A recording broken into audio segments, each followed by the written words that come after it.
It was 4:04 a.m. on November 21st when Booster 18 ruptured, stopping Starship's momentum cold.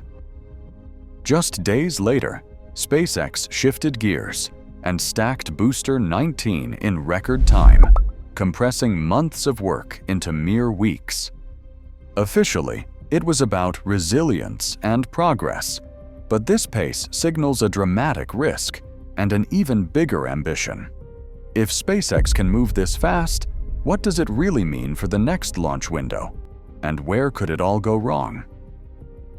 Booster 18's night at Massey's began like any other pressure test, but by 4:04 in the morning, the calm fractured. The liquid oxygen tank ruptured without warning, sending shrapnel through the lower structure. Strakes twisted. Composite overwrapped pressure vessels, COPVVs, were torn apart, and white vapor billowed as the pressurized gas escaped. No propellant had been loaded, and the engines were still absent, but the violence was unmistakable.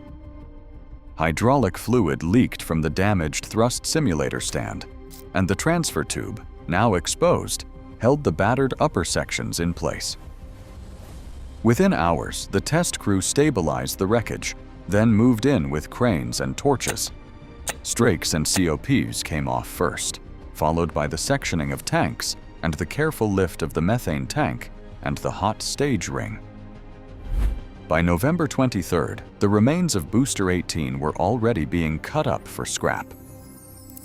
The bay cleared in less than 48 hours, a testament to the weld teams and riggers who pivoted from disaster response to preparation, knowing that the next build could not wait. In this environment, risk is not just calculated, it is lived. Every shift, every weld, every night. The urgency set in motion a new tempo, one where setbacks are measured not in months, but in days. The first section of Booster 19 rolled through the Star Factory gates on the morning of November 25th, with 3 more barrel sections lined up by the end of the month. Logistics teams hustled tank sections and domes into Mega Bay 1, turning what usually takes weeks into a matter of days. Compressed timelines became the new normal. By November 27th, the common dome and its matching ring were already being stacked. Each move was scheduled with precision. Crane operators and weld crews worked in parallel, eliminating the downtime that used to slow assembly. 4 major sections, plus the intricate fuel transfer tube, arrived within a single week. Instead of waiting for each weld to cool before the next lift, teams staged their work so inspections and fit checks happened overnight, keeping the line moving. On December 12th, the liquid oxygen header tank was installed and welded in just over 1 day, a process that once took an entire week. 2 days later, the massive aft section, complete with 33 Raptor engine mounts and the thrust puck, arrived for integration. By day 19, Booster 19 had already matched the progress that took Booster 18 nearly 2 months. The pace was relentless, but every shortcut raised new questions. Would this compressed schedule hold up when it came time for testing? As the final welds cooled, the focus shifted to verification, where the real proof of readiness would soon be put to the test. Ship 39 stands fully stacked inside Mega Bay 2, its silver hull braced by scaffolding and surrounded by a web of pressurization fixtures. Engineers in fire-retardant jackets move from console to console, monitoring the test tank S39.1, a welded article designed to mimic the ship's aft section under stress. S39.1 occupies the ship thrust simulator, where hydraulic actuators apply forces that simulate the violent loads of launch and stage separation. Every cycle pushes the new Block 3 aft design closer to its limits, searching for weld failures, tank ruptures, or any sign of weakness that could compromise a flight. The criteria for passing are simple but unforgiving. Maintain structural integrity at and above operational pressures. Withstand simulated thrust loads without permanent deformation, and keep propellant boil-off within tightly controlled margins. A single leak or unplanned vent means a full review, with teams poring over pressure traces and weld inspection logs.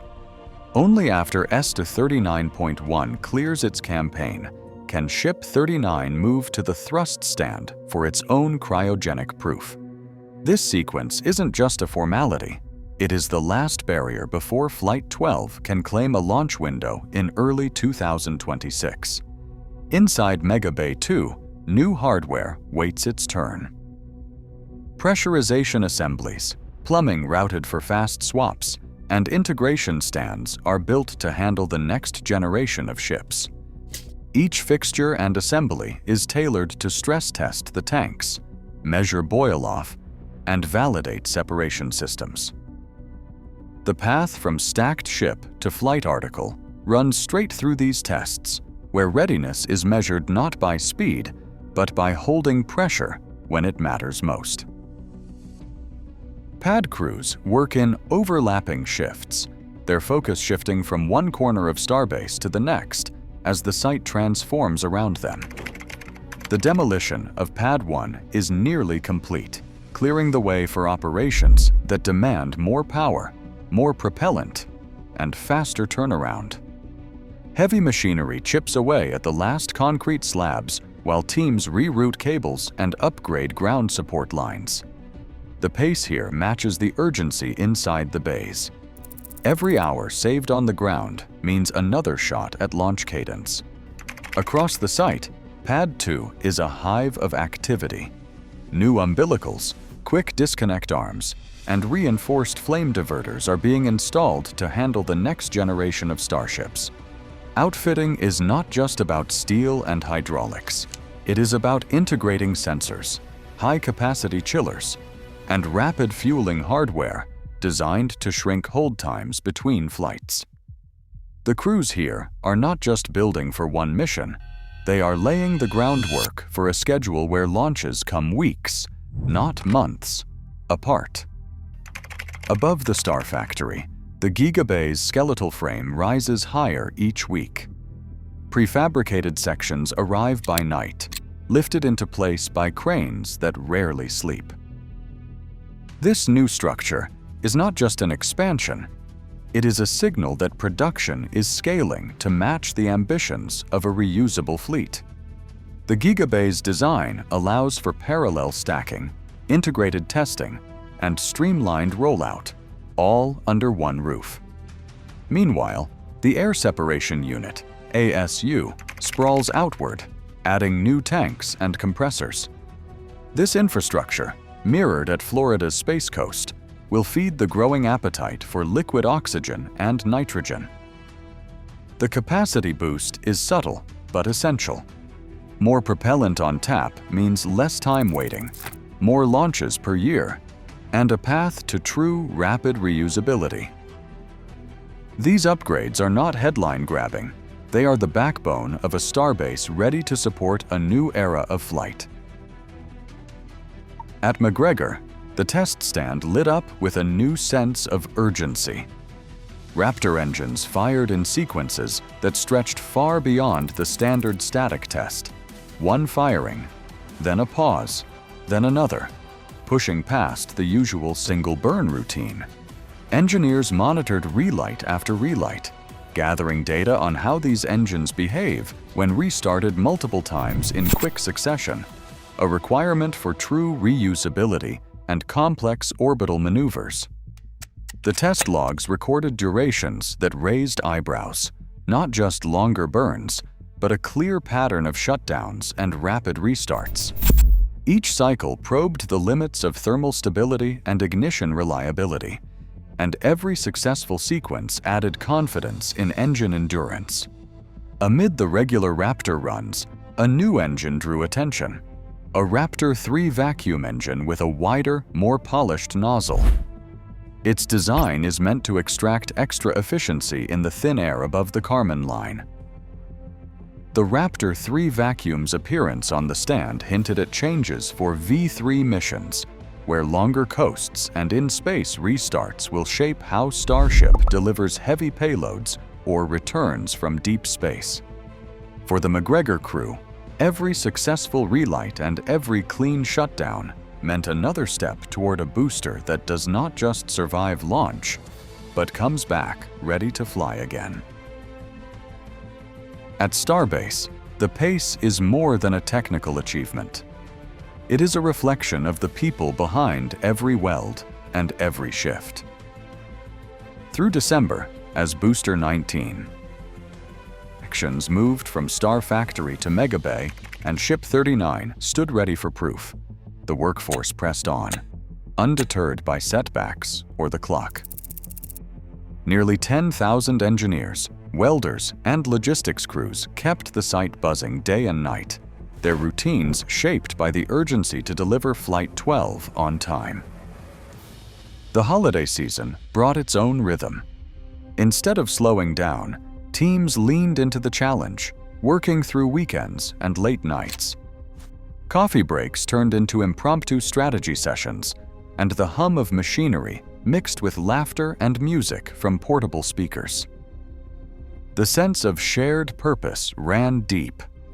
Each milestone met was a point of pride, not just for SpaceX, but for the broader community watching from Brownsville and beyond. For those on site, the close of 2025 was not just about hitting deadlines. It was about building momentum for a year that promises more launches, more firsts, and a shot at making routine what once seemed impossible. Today, SpaceX's record-fast stacking isn't just a technical feat. It's a signal that orbital launch cadence is no longer science fiction. As hardware and infrastructure scale to match ambition, the window to Mars narrows. In this new era, pace isn't just progress, it's the price of entry. Share your thoughts below.